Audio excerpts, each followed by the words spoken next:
Paul McGuigan, IFLTV. This interview is brought to you by the Mangan Group, NYC. Brian Mangan again, Edward. Shout out Brian Mangan. We'll see you in AC. Eddie, we are in New York. Obviously, first things first. You've done a long interview with Coogan. You mugged me off a bit because then I didn't get any exclusive. Yeah, but I mean, I had a couple of days in the sun on the East Coast, and it's like he's chasing me in for an interview. You're begging to get in the car to Atlantic City, Which you didn't reply about. and now I wouldn't have done 45 minutes with Coogan if I knew I was going to do half an hour with you in the car to AC. Here we are. Edward, first things first. Yesterday, Katie Taylor returns against Amanda Serrano. Not saying this disrespectfully, but what's the point in this whenever Katie's 2-0 up? Because I see yesterday Katie was kind of disrespected quite a bit on stage. They make her walk second. They referred to Amanda Serrano as being the GOAT, I believe, as well.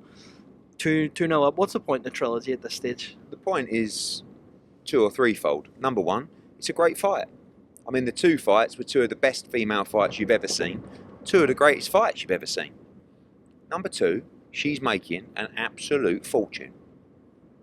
And she wants to be in the biggest fights available. Obviously, promotionally, it's a big fight with the platform, and why not? I mean, it's a great fight for a load of money.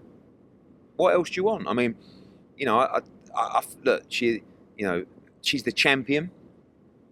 She's the undisputed queen, and Serrano is the challenger. She's a tremendous fighter. She's a legend of the sport as well. We had to give away some concessions. Katie, I think they wanted to be like introduced second at the press conference and the weigh-in and all this rubbish. Also, people don't know the fight is at 136 pounds, really, and Katie's defending her 140-pound titles. So she gave away some concessions as well. I don't get the whole narrative of the whole world saw what happened. I mean, they were two very close fights that, in my opinion, Katie Taylor won both of them. But I'll be honest, the first fight, I fancied we'd get the decision.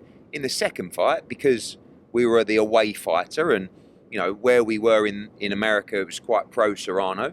I thought, I'm not sure we'll get this. We got it. I thought the scores was bang on. And she'll beat her again. And it'll be 3-0. And we'll walk off with a sack load of money and go, thank you very much. What about these 12 3-minute rounds? It was kind of discussed yesterday. What was your take on all that? Very, very straightforward. The interviewer actually answered the question in the question. Maurizio Suleiman and the WBC will not allow 3-minute rounds. All right? If you fight a 12 3-minute round contest, you will be stripped of your WBC title. Therefore, you will no longer be undisputed. The whole plan of Katie Taylor's career is to win all the belts and be undisputed. For me, I thought Katie Taylor made a very valid point. To be honest with you, when Serrano has boxed 3-minute rounds, it's been quite boring. 2-minute rounds is, I've always said it, flat out entertainment, high paced. It's really good for the product. But I get the whole, we want the equality and we want to push the boundaries and that kind of stuff. But it's not even an option because we lose a belt and we're not prepared to lose a belt. So, I think if the WBC changed their rules, I think Katie Taylor would fight 3-minute rounds tomorrow. But we're not giving up a belt. We're not giving up undisputed because that's very important to her. As someone who cares deeply about women's sport, you and Katie Taylor have kind of changed the game at the beginning. To lose the likes of Ellie Scottney, Alicia Baumgardner, Ramla Ali to MVP, does that hurt at all? No, I'm very proud. I think it's brilliant for him. I think, Ramla Ali was, I believe, out of contract with us. Alicia Baumgardner was out of contract with us. Ellie Scottney, we had a first last. They did everything right. They sent us the offer. And they said, this is the offer we've received from MVP. Do you want to match it? And I said, absolutely not. It's a brilliant opportunity for you. We've done everything we can with Ellie. She's been brilliant. I think we've taken her as far as we can. And now it's MVP and a great opportunity for her. I just want the fighters to get the best opportunities. Obviously we have a business as well. We have to look at the numbers and we have to look at the broadcaster and the value that's delivered through our fights. I think that sometimes we're the best place to be for female fighters. Sometimes we're not. Because if someone comes in and wants to spend above the market value in some cases, great opportunities for the fighters. And I think it's a great move for Ellie. I'm really pleased for her. You know, we've done brilliantly for her. She's become unified champion with us. She's a great fighter. This is her new chapter now, and I think it's a great thing for her.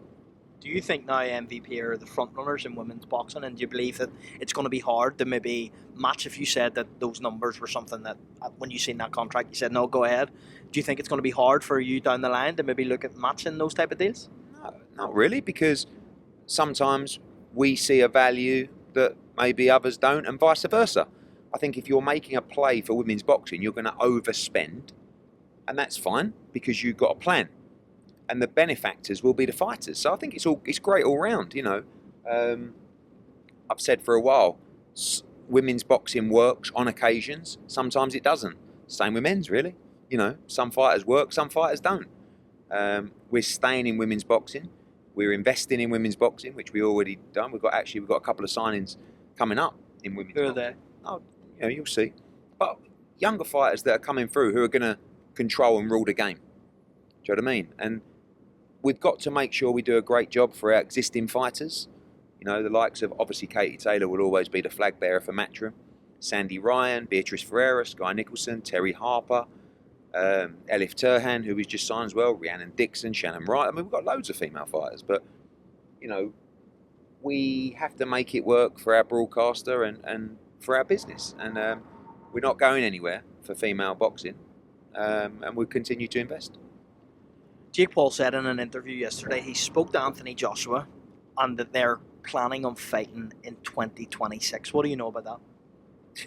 I mean, they probably had a conversation and went, yeah, let's do it. And he went, yeah, let's do it. And that's maybe it, you know. But didn't he say he's fighting Gervonta Davis?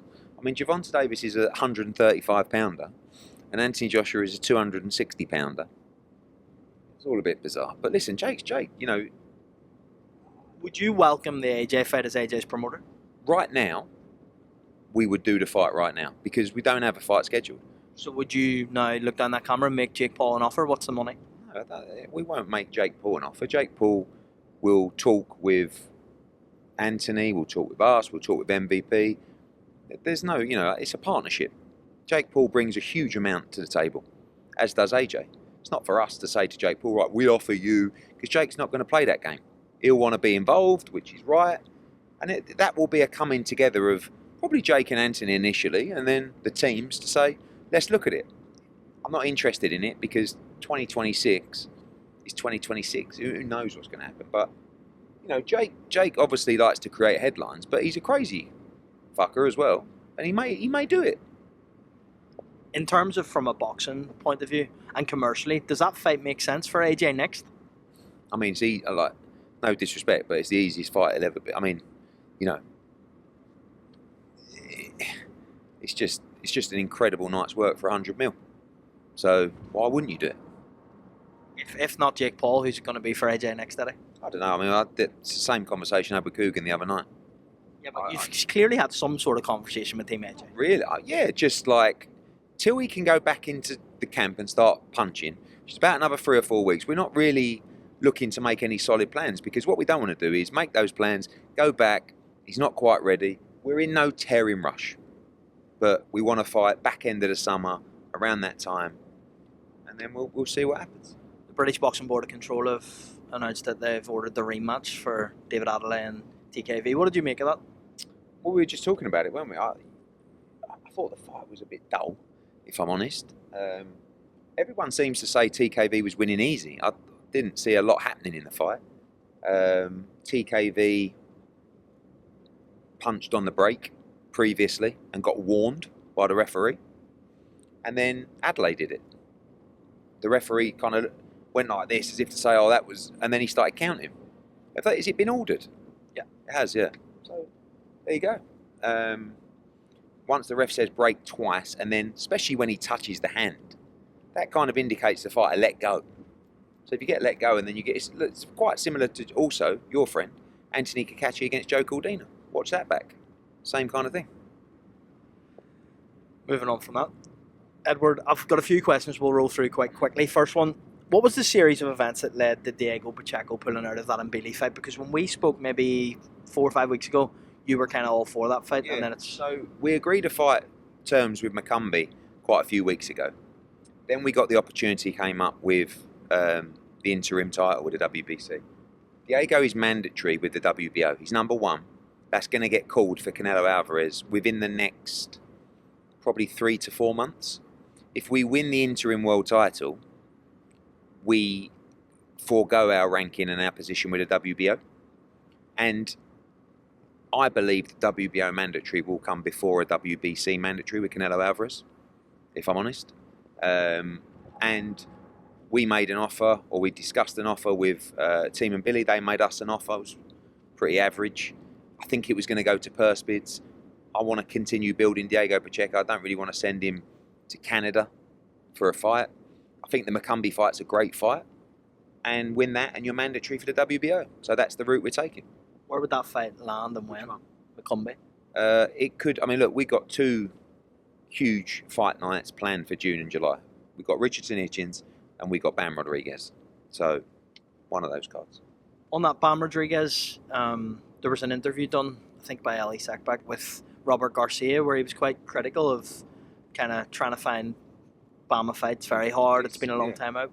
What's the situation there? So I want Bam to unify. I don't see the value in a voluntary defence, and it's been hard work. You know, we spoke to His Excellency about a Ring Magazine event as well, and we're in final negotiations now for a unification. So it has taken probably 2 months longer than we expected. We expected him to fight in May, but the reality is, if it's the right fight, it's the right fight, and I'm very confident we can land a unification for Bam next.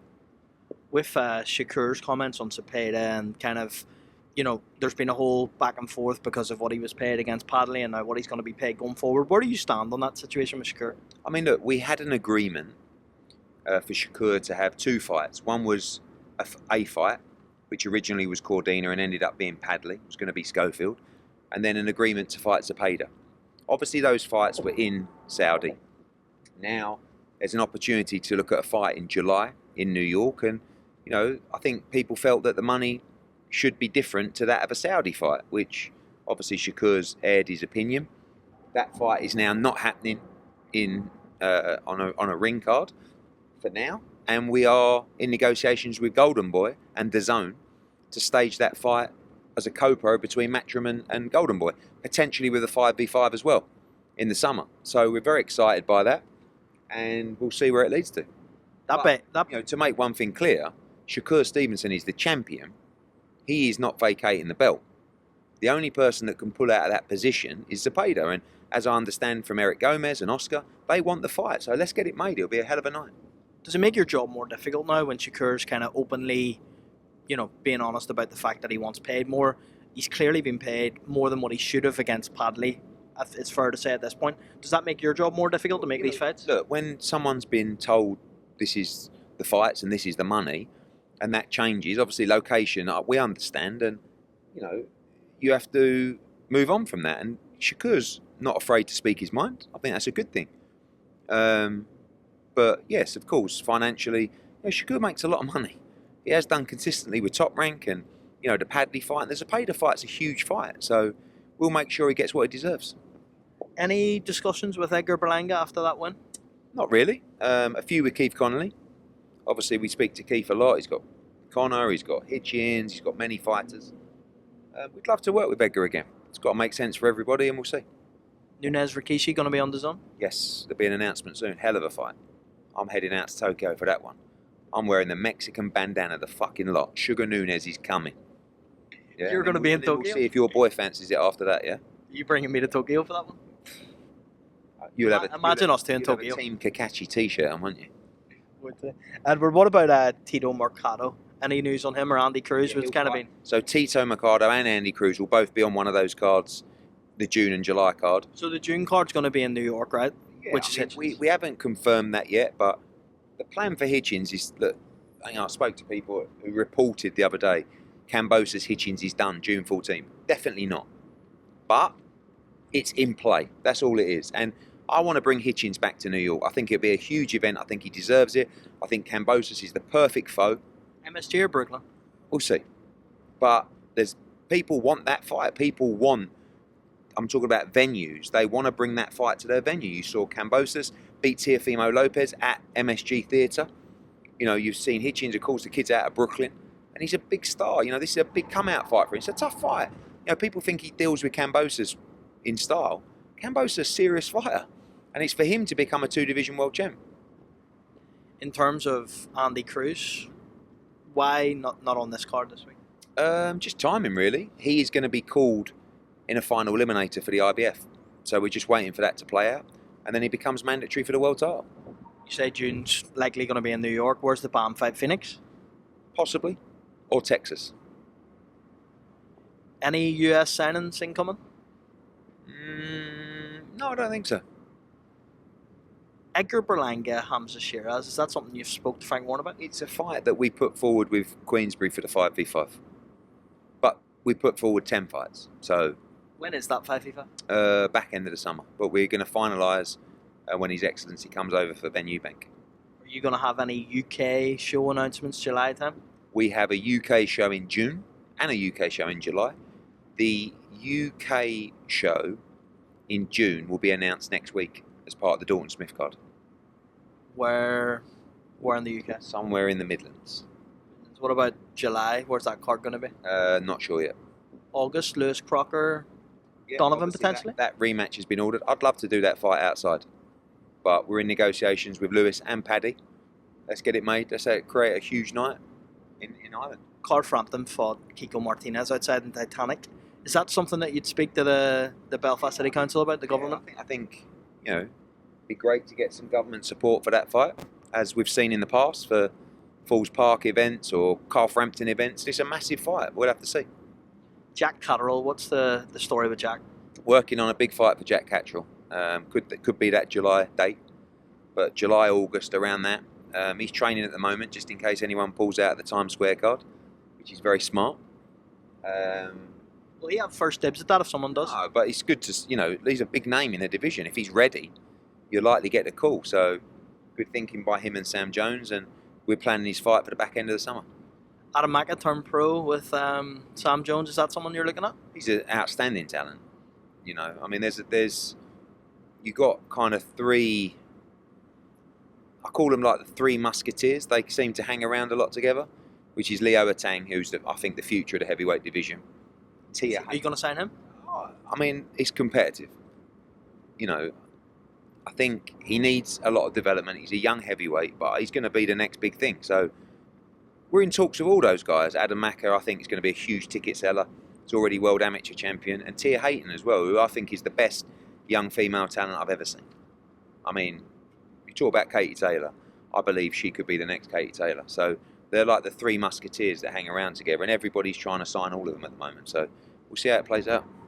I think it's fair to say you've been quite critical of Kevin Ajarko, and now's the time to maybe give him his props because he stepped up on late notice. And in terms of that, what did you make of that whole situation? I've never really been critical of Kevin. I felt that they were very conservative with their matchmaking, right? Because I think he's a good fighter. It's not because I think you should just take these fights. They were fights that we offered that I believe he would have won. And in the end, he ended up fighting Troy Williamson. I wanted him to do it earlier. And look, when he fought him, it was a good fight and he won. Now, because those opportunities have deserted him a little bit, he steps up.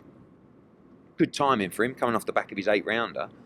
And it's a great opportunity for him. I'm pleased to see him back. I think him against Ryan Kelly's a brilliant fight. It's a 50-50 fight. And if Kevin wins, he's back in the... You know, he'll go on that big Belfast card in a big fight. So it's a huge fight for him. Respect for taking the chance. This is what fighters have to do. You've got to stay ready. You've got to stay ready. You've got to step up when the opportunity comes. And, you know, on paper, he should beat Ryan Kelly. But Ryan Kelly's a good fighter. And it'd be a great fight for the Dalton Smith card.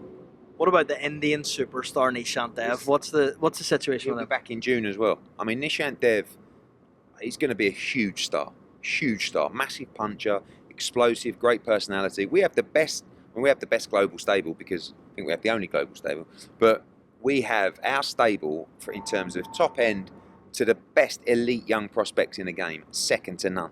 And Nishant Dev's a big part of that.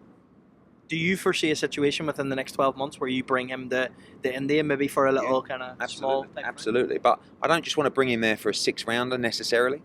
try and build something off the back there. But, you know, it's all very well talking about a big market. You need to know how to work that market, exploit that market, and make that market work. You can't just rock up there and go, "Hi guys, we're going to do a 6-rounder on Saturday."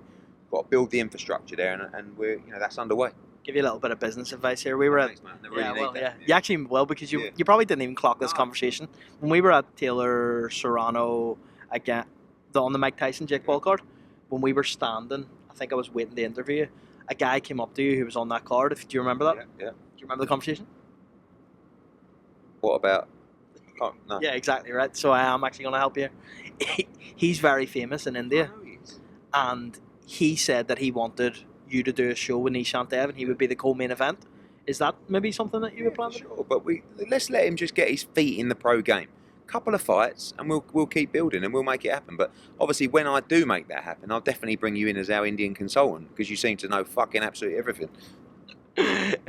Before I let you go, in terms of everything going on in boxing at the moment, do you believe Matchroom are in a stronger position now than you were this time maybe 2 years ago? Yeah, I mean, we continue to be the only global promotional company in the world.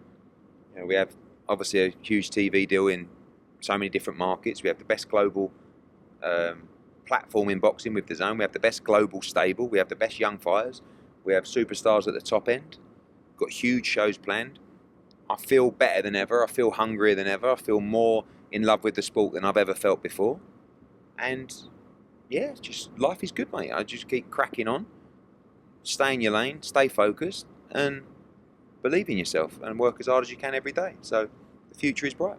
I've just realised I don't even think we talked about this weekend for Boots and Stanionis, which is the whole reason we're here for. Yeah, thanks. Boots Stanionis, just talk to me a little bit about that fight. So, Boots against Stanionis is a fight that I'm very proud of. You know, I was talking to my dad about this the other day. What UK promoter comes over, signs a US fighter, puts him in a massive unification, the best fight in the division, and sells 10,000 tickets at the iconic Boardwalk Hall, that hasn't seen big-time boxing for so long? This Saturday is going to be really, really special. Really special. And I can't wait, because I've told you before, my mood is dictated by the product that I put on. And I've looked forward to this fight for so long. And this is Ennis's opportunity. And I'll tell you something there. This is one tough fucking fight. Stanionis is a beast. And Ennis needs to be on his A game to win this fight. I believe this kid's super special. And these are the kind of nights where he'll show it. Ray Ford against Matisse, a brilliant co-main event. Shakram Giasov, you know, coming back. Obviously, the sad passing of his daughter. You know, the strength that he's showing to even be in this fight is incredible. Amari Jones coming for his second fight. Cardenas, Zaquin Moses, Tahir Smalls, a great card. And I'm really proud of this event. It's going to do big numbers, huge crowd. And I think the fight of the year on Saturday. Last one. Logistic-wise, are you going to be in Times Square and then Canelo? Or are you going to choose one? What are you going to do? If time travel will allow me, you know, I believe there might be some kind of transport going between the two. If I can jib a seat, I'll be at both. If you can't be at both, where will you be? New York. So are you going to be the lead promoter on that show, and you'll be the only? Yeah, we are. You know, we're involved with Golden Boy as well, but we're in charge of all the logistics for that event with Seller and Ring Magazine, and obviously working with Golden Boy, and they've got 3 fights on the card, and very proud of the event. A lot of hard work, tough job that is, but we'll be in New York. Is there going to be public allowed to watch? What's the situation? There'll be people there. I don't believe that the public are going to be there watching, but I'm sure there'll be an invite only, and I'm sure there'll be an announcement soon regarding that. You just make sure my invites are Edward. Definitely not coming. Appreciate your time as always, Cheers, Edward mate. Hearn. See you. Enjoy the show this Saturday. Bye.